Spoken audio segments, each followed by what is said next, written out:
I'll request Treasurer Shri Dhon sir to escort today's speaker, Advocate Deepak Baparji.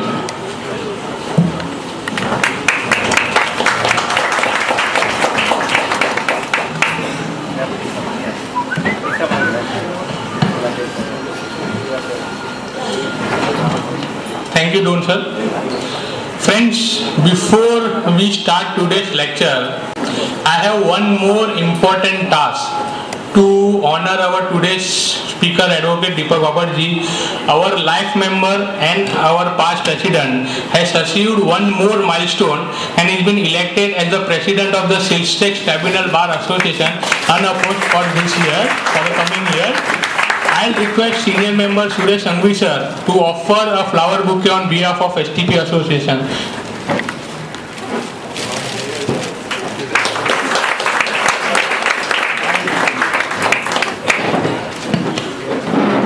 Upper sir, we here on dais also congratulate for achieving one more milestone, sir. Now we'll come to the today's main topic, whether denial of refund is justified. I think this topic has been very important to various taxpayers because of various reasons. The refund application has not been filed.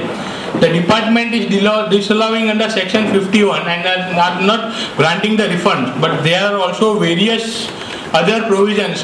By assessment, the dealer should get his refund. I think on the 1st October Bikrikar day, I think the principal secretary or additional secretary or himself committed that unjust enrichment will lead to extortion. I think this was the statement made on the Bikrikar day. I think there are other various reasons why refund should be granted to all the dealers by whatever reasons is been left over it. So to evaluate the provision of refund under scheme of the Act, we have with us today's learned speaker, Shri Deepak Baparji. I think he will enlighten us on the same subject. Now I'll request the convener of LNR committee, Pradeep Ji Kapadia, to briefly introduce today's speaker, Deepak Baparji. Thank you.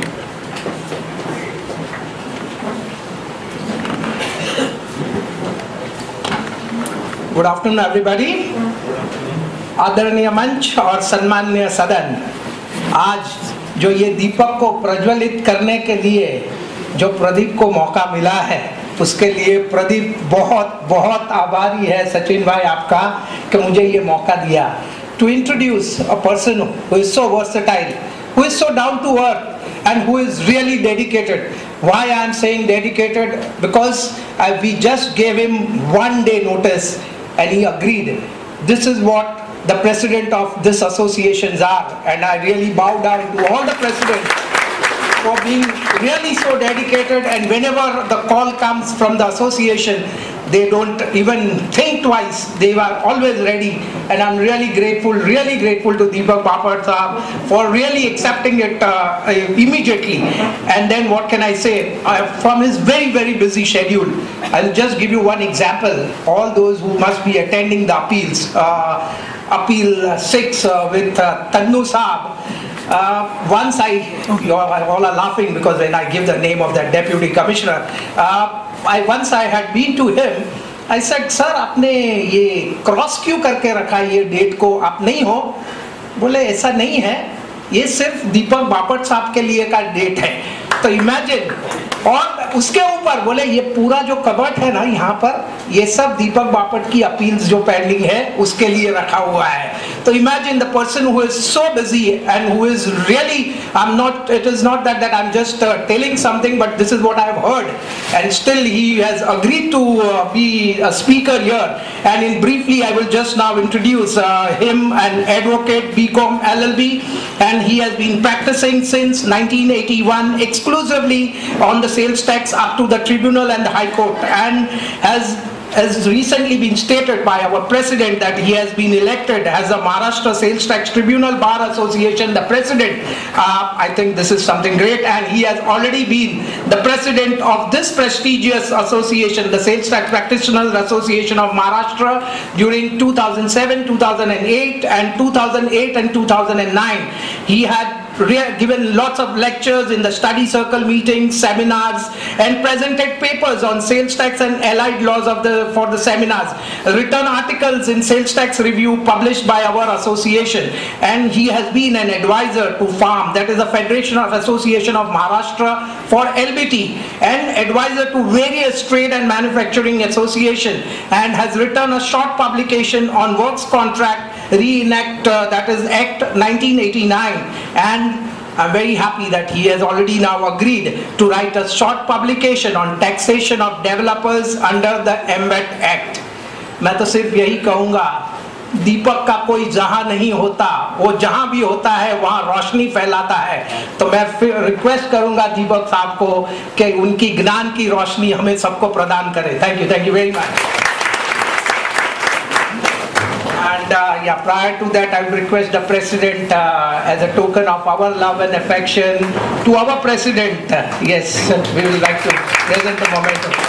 Thank you.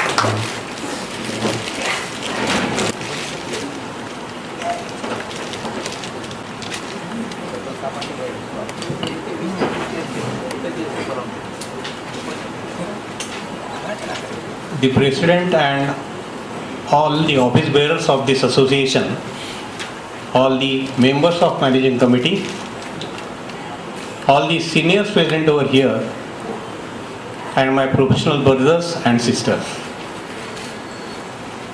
As stated in the beginning by the convener, Mr. Pradeep Kapadia, today is 9th and on 7th, our President Sachin Gandhi called me and said, this is a burning topic today, and somehow we were not in a position to finalize who would be the speaker on today's meeting, so will you accept it? I said, no one dared till today to say no to this esteemed association, but I am worried whether this time of 48 hours which is granted to me, whether I will satisfactorily put something for the benefit of our members. In short, what I wish to convey is that though I tried my level best, and if there are any shortcomings, that will be covered maybe in writing in the STR. With these friends, immediately thereafter, when Mr. Pradeep Kapadia called me, when he was finalizing the title for the subject to be given, he said what it should be. Then I said, you say how to claim MVAT refund where Form 501 is not filed. But he, being a Law and Representation Committee convener, was much interested to know, especially on harping the issue of unjust enrichment, because the government in anyhow want to pocket that refund, whereby we have missed the bus of either not claiming even in a return or not filing the application in 501 within the time which was granted. And therefore, what he had in mind is that denial of refund, whether justified under MVAT Act, and recent updates thereof. Why I was saying in other way, the reason is today's controversy can be divided in three parts. First one is where your return shows the appropriate refund, but you have failed to file the application in 501. These cases are covered in the case of Vaibhav Steel and to some extent in Sagar Enterprises. But the other one, whereby you have not even made an attempt to file 501 because that was not getting uploaded, even in the return, those returns are not showing the refund. But your Form 704 shows that you are entitled for refund. So much so, there are also cases where for this reason or the other, Form 704 has not been filed for two reasons. Either because you failed somewhere for the prudent reason, or your turnover was below the prescribed limit which is required for section 61. But still, if your books of accounts are taken into account, you are entitled for refund. Then obviously these three things we have to deal with today, how to get refund in such cases. As far as the subject title today is concerned, to that extent it would be easy. Why? Because at least when the title goes that denial of refund whether justified under MVAT Act and recent updates thereon. Denial of refund means obviously by passing an order. That order may be by issuing a letter. What exactly happened in Vaibhav Steel was this. In case of Vaibhav Steel Corporation, the application was prepared but he was not in a position to upload. So he wrote to the concerned DC of the refund branch or JC, whosoever may be, and again to the additional commissioner. Both of them informed that as the period according to them, which was 18 months, is already over, so you will not get the refund, and that is why the petitioner moved to the High Court. But as I said, where at least the denial of the refund is there in writing, our job becomes easy. The reason is, as you are getting the order maybe in the form of letter of rejection, that comes under the purview of section 26, where the appeal can be filed to the appropriate authority, first appellate authority, DC or JC, whosoever may be. That is comparatively very easy task for the simple reason that we are Dada in this premises. As far as the appellate authorities are concerned, comparatively very easy. And that is why writ petition to High Court cannot be so easily resorted to. However, where the appeal is filed for rejecting refund claim on the ground that Form 501 is not filed in prescribed time, appellate authorities are keeping them in cold storage. That is the experience of all of us.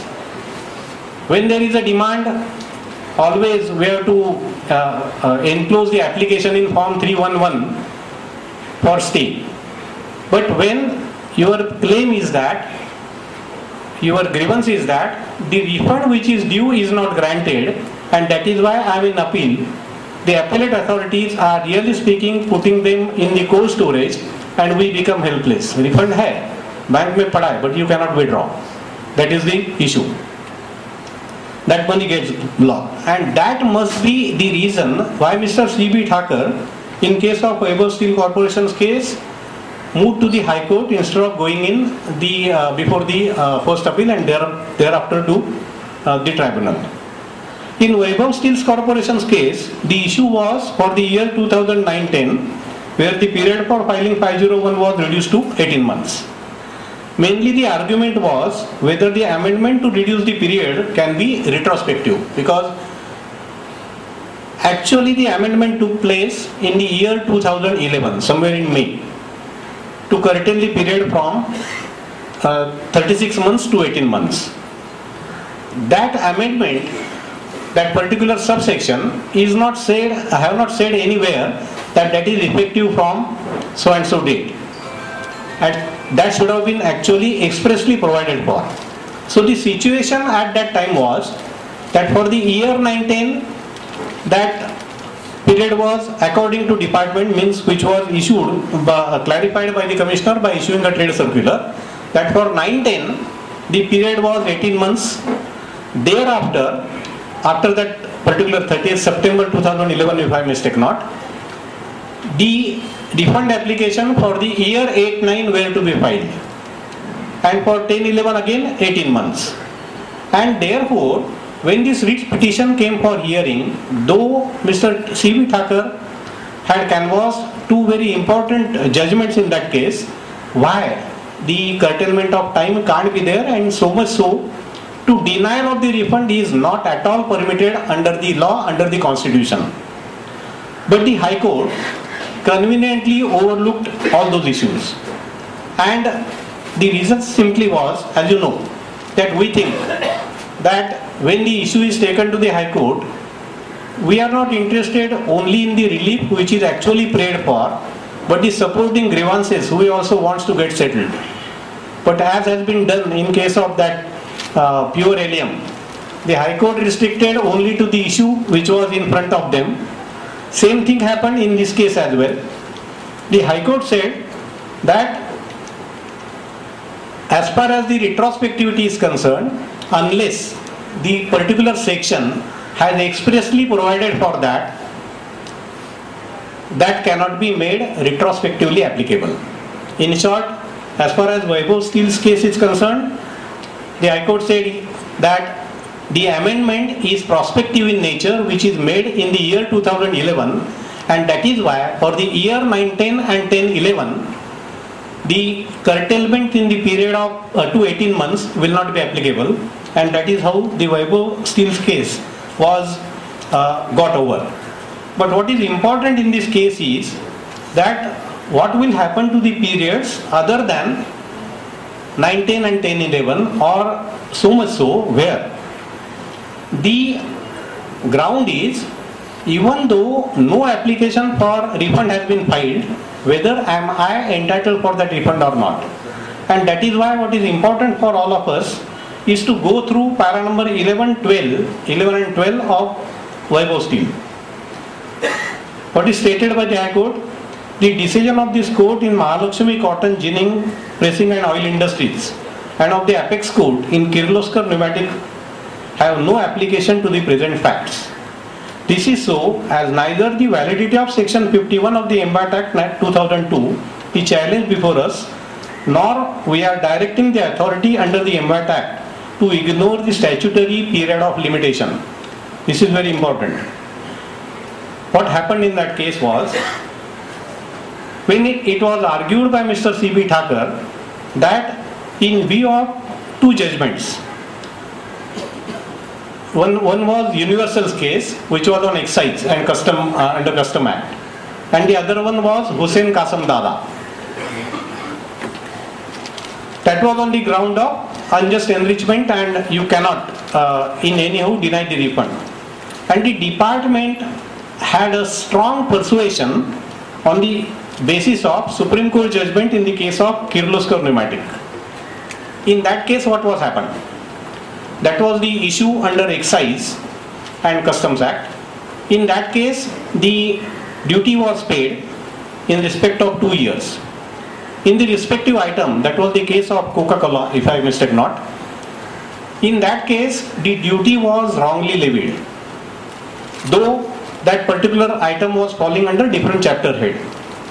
And the SSC came to know only when the principal company gave him the composition of that respective product, that saying it is manufactured by with this composition, not that composition, and that is why the SSC came to know that this duty which I have paid has been wrongly paid.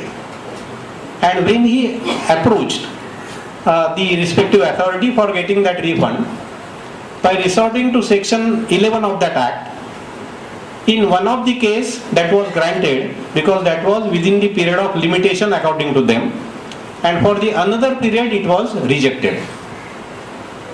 Then the High Court made the order in that particular case, that was the case of Nagpur bench of the Bombay High Court, that the assessing authorities, without insisting or without taking a reason that the application was filed beyond the period of limitation which was prescribed, and the refund must be granted.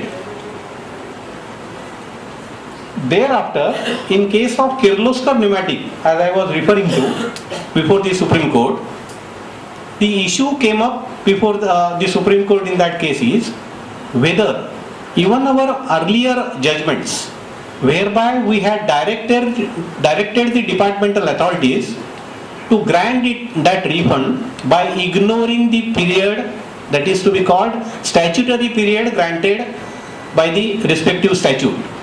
And the Supreme Court answered that yes, we were wrong while dealing with that, and that is why now we cannot direct the authorities to grant that refund beyond the period of limitation. Of course, though the department is strong on this issue, after going through the judgment, I cannot say that that would be the finality and limitation cannot be overlooked. The reason is, in that case, ultimately the matter was sent back to the Bombay High Court, where the case was pending before the larger bench of the Bombay High Court on the issue of unjust enrichment. Because ultimately you cannot pocket something which is not due to the government. And so that issue is still open. Therefore, whatever with we are concerned is not only where the refund application is delayed, not only for the years 9, 10 and 10, 11, but for the year other than those as well. Now friends, when, as I said, this I put it that one as a battle. When just I entered, as we know, that the sports group, they are sporting in all respect. They are good fighter as well. When I entered, they said, Bapat, please come here. We are discussing among ourselves that we will pass on to you 2% of the amount of refund, and you take a contract of obtaining those refund. You will become a millionaire. I said, okay, let me think on it.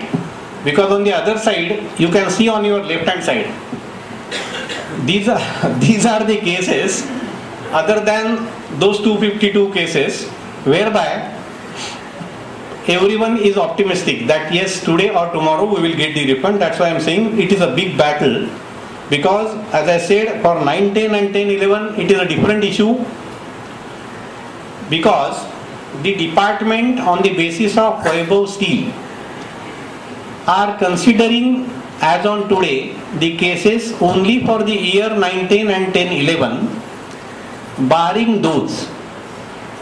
If you approach the department, they are saying no. But as I said in the beginning, they are reluctant to pass any order to say no, because they know that if they pass the order, even by a simple letter, we will move to tribunal or to say High Court. And therefore, as I said, it's a big battle, and that's why now I have to think the issue of 2% whether can be considered or not.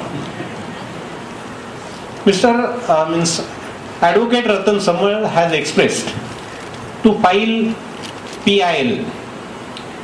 Before that, we have to take into account that what has happened in case of Sagar Enterprises.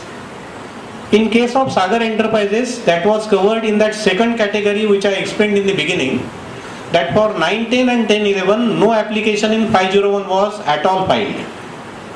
If I mistake not, in that case even the returns were not showing the refund was due, but Form 704 in both the years for showing that refund is due.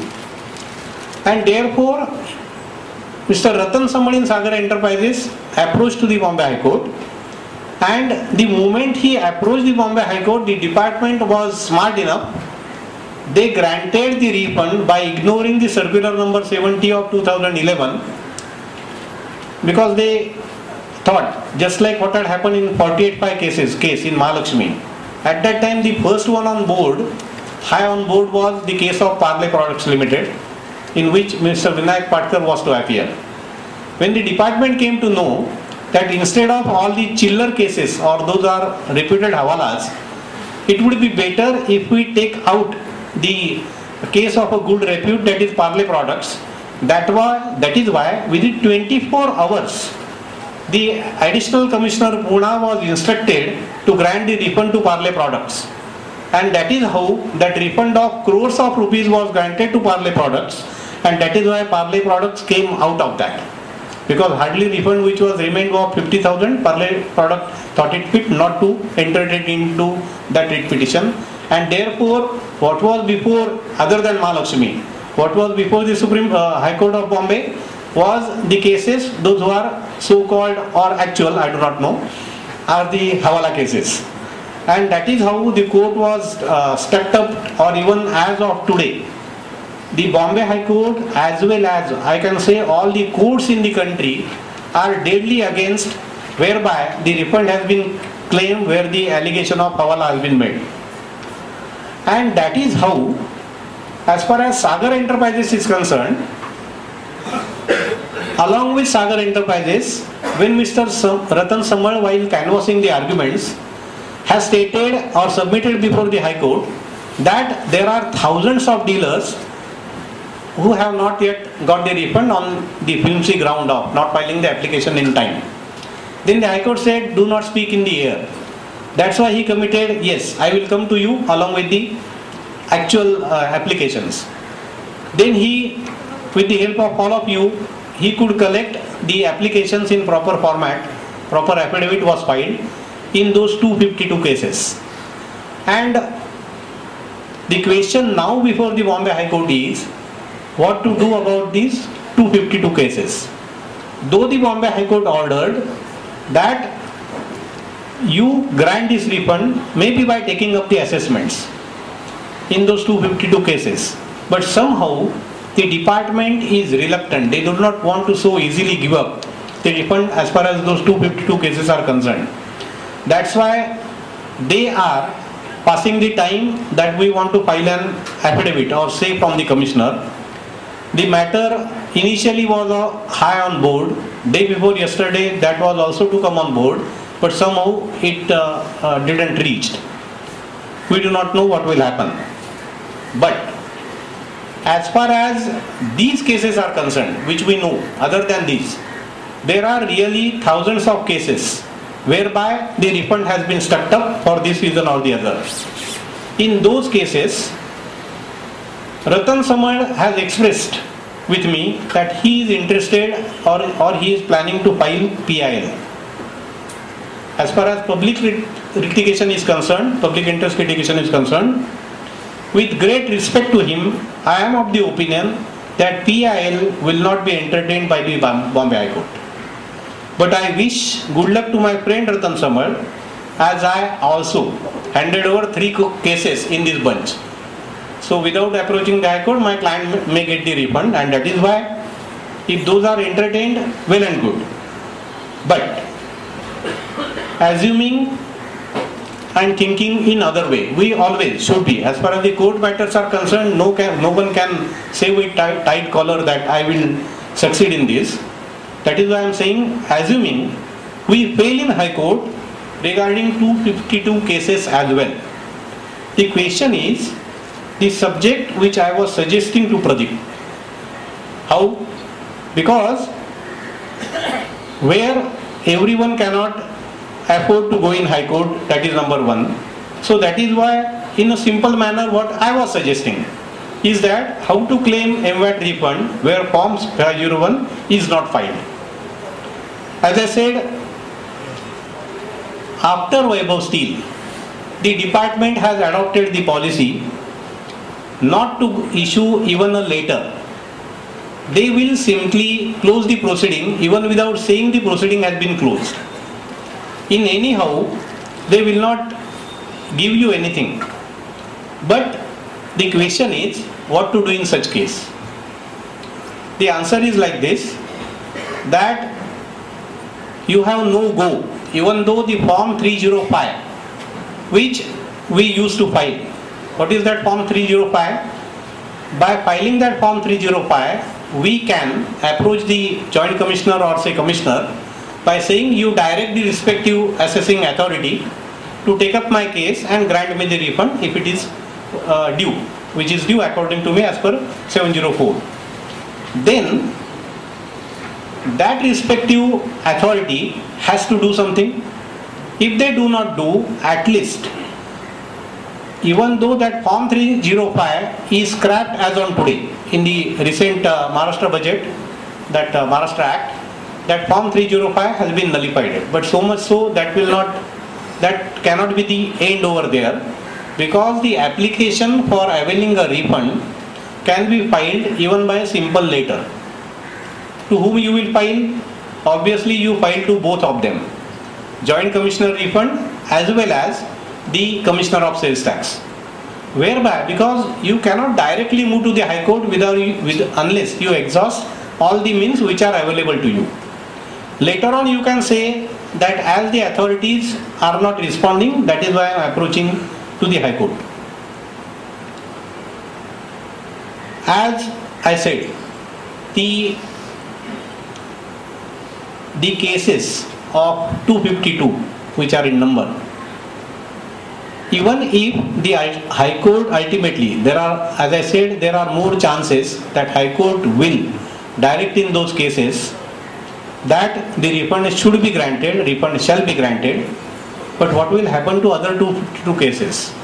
Because what was transpired in High Court was, when these 252 cases were submitted and Ratan Sammal again stated that there are still many more, High Court said we have not opened the charity. Now stop it over here.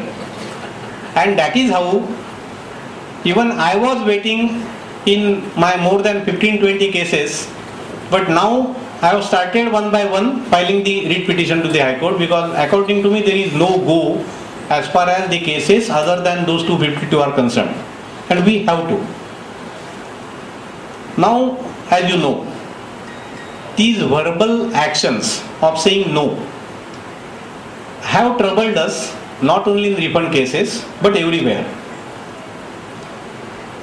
As no letter is there, we cannot go in appeal, and that is the problem. Then ultimately we depend on only on the representation made by the STPM. That's why we obviously as of right is troubling only to STPM.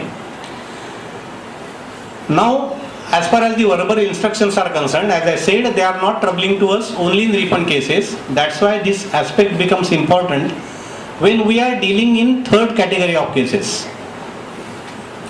What is that third category? That for this reason or the other, I am entitled for refund, but the department has made a claim from me, that is the demand on account of two reasons. The first one is, the order has been passed under section 23(5), what we call it as transaction wise assessment, for the allegation of this Hawala purchases, etc. The demand is created, and they are saying that we are not at all concerned with your refund is due or not. Even if you write to the officer concerned that even under presumption that I have no case as far as the so-called Hawala purchases are concerned, still, even if you deduct that amount, then also if you consider my books of accounts, if you consider my 704 result, then I am entitled for refund, or at least my demand will come down. But the authorities are not giving you any answer. They are directly passing the order under section 23(5). This is one reason. Another one is that the asked to pay liability. For this reason or the other, it may happen that your form 704 says that you have to pay XYZ amount. But when you look to your books of accounts, later on you find that there are some mistakes because of copy paste, because that form is complicated sometimes to get from here and there. Then the actual result is refund, but form 704 wrongly shows that there is additional liability. These two kinds of cases are very difficult to handle, because on one side there is a demand, on other side your refund is blocked. There I am concerned at present now. As I said, the authorities are saying verbally. They are not even denying what they want to deny. You do this, you do that. If later by STP is sent, they don't even accept. Bring confirmation from vendors. In writing, no. Bring evidence that TDS deducted from you is paid by employer.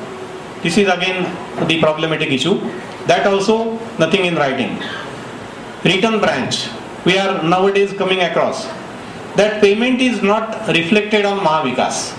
If you show them the challan, even the original one, which is clearly legible as well with the bank stamp, not even electronic, the earlier one, then also only because it is not reflected on their Mahavikas, they say bring the confirmation letter from the bank.